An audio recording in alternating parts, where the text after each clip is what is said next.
Assalamu alaikum wa rahmatullahi ta'ala wa barakatuh. Today we're going to talk about being a father with diabetes. As you know, I was diagnosed with type 2 diabetes when my children were 8 and 4. And the first month after the diagnosis was hell because I was in the dark. I was researching obsessively, trying to understand what it means to be diabetic. Everything was new and unfamiliar. The blood sugar testing, the meds, the search in the internet, the how-tos and hacks, and it was overwhelming, and I was in full panic mode. One night after testing my blood sugar, my youngest looked at me and said, "Baba, are you gonna die?"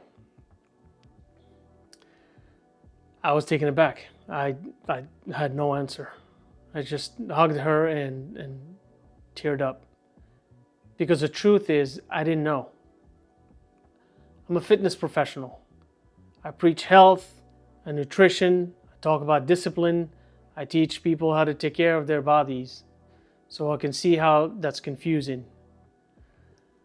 And to be honest, we were eating a lot of sweets, I have to admit.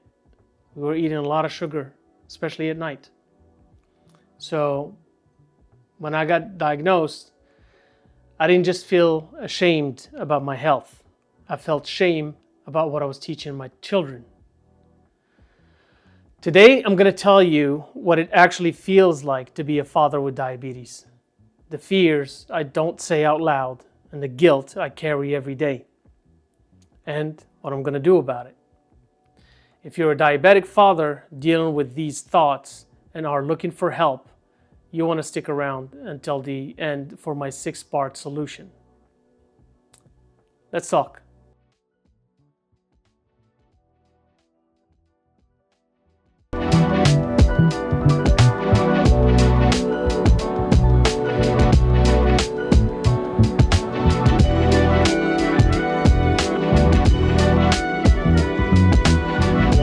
Let me tell you the quiet parts out loud. The fears that keep me up at night. With everything I've done so far to successfully control my blood sugar, I am scared that my body won't keep up or won't reverse diabetes. I am terrified that my children will grow up without me, that I won't be there for their graduations, their weddings, meeting my grandchildren, that they'll have to navigate this hard, chaotic world without a father. My brother passed away at a young age, so I'm well aware of how short and undetermined our time is on this earth. As a man of faith, I am at peace with death. But the thought of not being there for them saddens me and keeps me up at night. Second, I don't want to become a burden to them. I saw what diseases like kidney failure did to my grandmother. I saw this powerful and independent woman descend into frailty and dependence. Her suffering was unbearable to witness. I don't want my kids to watch me deteriorate. I don't want them taking care of me when they should be building their own lives. I want to be their strength, not their weight. Thirdly, what if I pass down more than just my name? What if I pass down this disease? That thought is unbearable. I wasted years being too tired, too foggy, too mentally drained to fully engage with them. I was there physically, but mentally, I was battling brain fog and fatigue. I feel guilty about what I modeled. Before my diagnosis, we ate healthy, cooked every day. But like I said, we ate sweets, especially at night. I wasn't consistent with my training. Life happens. You move, you lose stuff, and they saw that. And I'm certain they internalized it. It kills me seeing them struggle with consistency in making the good decisions when it comes to food, with their training, even at school. I demonstrated that inconsistency is acceptable. Also the guilt they shouldn't have to carry. Like when we go outside and want to have a treat and I say no, for myself, not for them, they feel bad. They shouldn't. They hate it when I prick my finger to test my blood, when I take my pills. I can feel their sadness. Being a Moroccan father adds another layer. If I'm not here, my kids will lose more than their father. They'll lose their connection to their culture. Growing up in the West without me, they'll forget the language, the customs, the traditions. They'll miss out on a rich heritage, no matter how hard my wife tries. And they love the food. Oh my God, they love the food. Moroccan food is their number one. And they love going to parties and events where they can get to experience all of what Morocco has to offer. And they are tickled by how people are constantly feeding them and begging them to try stuff. And I tell my kids, food is sustenance, not love. The experiences are what matter. The memories we make, not the plates. There's also the stigma. A diagnosis of diabetes means you're lazy. You did this to yourself. Now, part of this is true, but healthy food is not healthy anymore. Meat is full of hormones. Produce is full of chemicals, even the organic stuff. It's hard to know what to eat anymore. I own my part, but I'm also fighting a rigged system. Let me give you the hard science. What diabetes steals from fatherhood. Number one, life expectancy. Uncontrolled diabetes can shorten your life by 10 to 20 years, which means you're not attending those graduations and you will not be walking your daughter down the aisle. Number two, energy. High blood sugar drains you. Brain fog, fatigue, irritability. You're physically there, but not present. Number three, mental sharpness. Diabetes increases the risk of dementia and cognitive decline. 4, spontaneity. I can't just grab fast food with my kids. Everything requires planning. When my kids get treats and want to have a shared experience, we can't. And they are conscious of the fact that other kids get to have that experience with their fathers. I am honest with my kids. When it comes to nutrition and fitness, they know more than the average adult. They also know that as long as I do my part, this can be reversed, or at least well managed. They see me test my blood sugar, take meds, walk after meals, and I answer all their questions, no matter how hard or silly. But here's what I want them to see. Me as both invincible and human. They see me working hard to fight this, but they also see that I'm fallible, that I slip sometimes. And that's okay, because I want them to learn you can overcome hard things, even when you're not perfect. When I got diagnosed, I was so scared I stopped making excuses. No more fooling around with nutrition, no more laziness, because this time it wasn't just about me. I am responsible for these young children, and I needed to set an example. The discipline came easier at first. The diagnosis looming over me, I know that my faith and the many years of practicing Ramadan will kick in and help me be strict with myself. And to be honest, I actually enjoy the discipline. It's freeing. It cuts all the guesswork. The problem is keeping it up. That's the hard part. It takes grit and willpower because, man, life is relentless. I know you know. But I don't have the luxury of giving up because every time I think about giving up or grabbing a treat, I see my children's faces. I see them asking me, "Are you going to die?"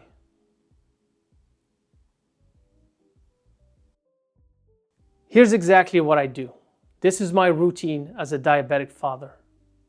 My morning protocol is I wake up early, pray Fajr, then train or walk. Not because I love it, but because it gives me the energy to show up for them. Training gives me the capacity to play longer, do more, and be present. I walk after every meal and with the family at dinner. It's not optional. It's family time, 20 to 30 minutes minimum. And we talk about school, interests, what they saw, what they learned. No topic is off limit. I started teaching them about macros and micros when they were 4 and 5. Never sit after eating.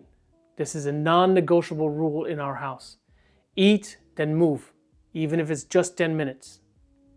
Your body is designed to exercise after eating. Blood sugar testing. They see me test. They see me take my meds, and I'm honest with them.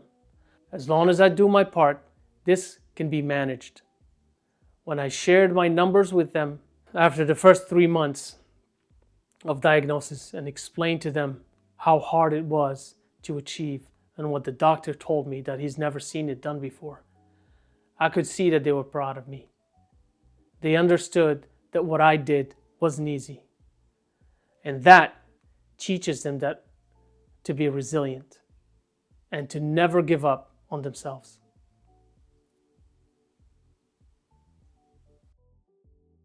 If you're a father dealing with this, here's my advice. Be honest. Don't hide it. Don't sugarcoat it.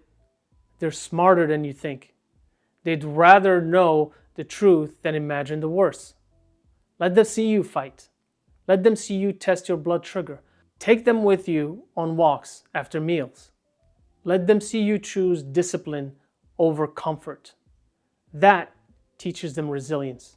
Don't scare them. When we talk about treats and sweets, I say, too much is not good. Everything in moderation. Not fear, just facts. And make sure you answer the hard questions. Even if they ask, are you going to die? Hug them, love on them, tell them that everything will be okay. And if you keep trying hard, guess what happens? They will hold you accountable. When you reach for that cookie or decide to lay on the couch after dinner versus walking, they will tell you to get up. Mine do all the time. It's pretty annoying, but it's good.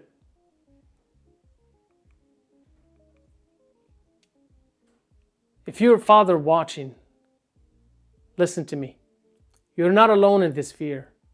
The terror of not being there, I feel it too. Your kids don't need you perfect. They need you healthy. They need you trying. Stop saying it's hard. Stop procrastinating. Start now, today, this moment. I gave up on many things before in my life, things that meant so much to me, and it hurts. But I can only imagine giving up on my kids, my wife, and my life. It's just not an option. And it's not one for you either. So what am I fighting?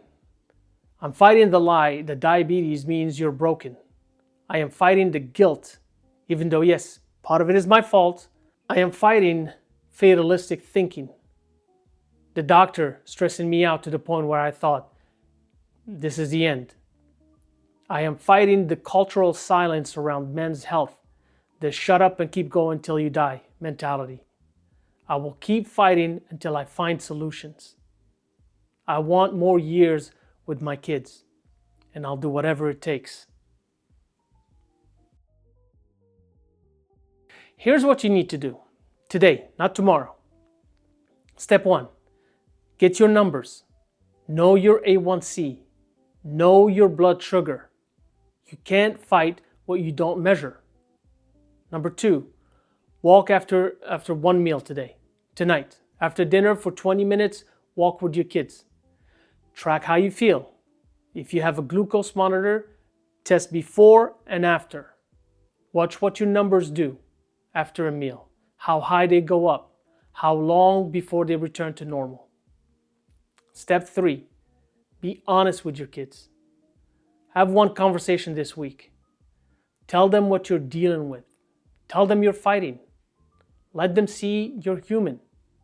Step 4, build one consistent habit. Morning training, post-meal walks, testing blood sugar. Just pick one. Do it every day for a week, then add another one. Consistency beats perfection. Step 5, stop making excuses. I know you're busy, I know you're tired, but your kids need you alive. That's non-negotiable. Here's the truth. Nothing is guaranteed. Even if you do everything right, even if you eat clean, train hard, manage your blood sugar perfectly, life doesn't promise you tomorrow. But at least you know you did everything you could, and so will they. My A1C went from 11.4 to 5.8 in 3 months. I take 1,000 milligrams of metformin a day. I train 4 to 5 times a week. I walk every meal with my kids. And I'm still here, still fighting, still showing up. Not because I'm special, not because I'm stronger than you, but because I decided giving up was not an option. If you're a father dealing with diabetes, make that decision today. Your kids are watching, and they need you. Until next time, stay strong, stay educated, build different. Assalamu alaikum.